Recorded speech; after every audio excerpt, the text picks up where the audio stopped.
So you talked about how people are going to say rough things, and usually it doesn't have anything to do with you. It's a lot more about them. But the thing that fascinates me, and that we have talked about for at least a year now, is that there may be some value in what they're saying. They may be right sometimes.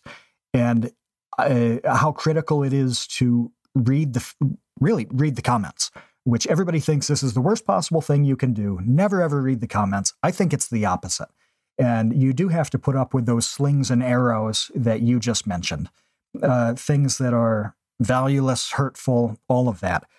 But if somebody has something substantial, a substantial reaction about a video, this may very well be an important thing to consider, especially when they're not alone. And that criticism is invaluable in terms of developing your channel, developing your content. It can help you decide that, well, maybe this series isn't cutting it, or maybe the way I addressed this topic was just not what the people who follow this channel are into. And the one specific example I want to put out on this was how cool it was to see you make a video on a paradox, which I think it was potato paradox.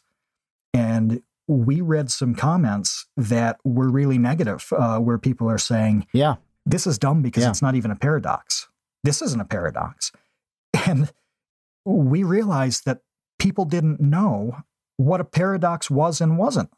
They'd never thought about the classification systems that go into categorizing paradoxes.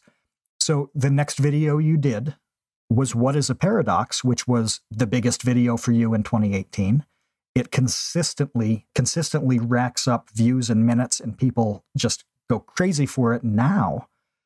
That was strangely born from criticism in the comments of a video. Yeah, literally, directly born from people being upset at me, essentially, for making a video called The Potato Paradox, and they didn't believe that it was a paradox. So they felt duped. They felt like that video was clickbait. This isn't a paradox. You're just doing bad math, essentially, comments like that. So I read them and I decided, okay, well, what is a paradox? If you don't think that a veridical paradox is a paradox, then let's talk about what paradoxes are and aren't. What is a veridical paradox? What is a falsitical paradox? You know, and go into Quine and his classifications of the different types. And that ended up being not only the most popular video of 2018, but one that I probably had the most fun with, honestly.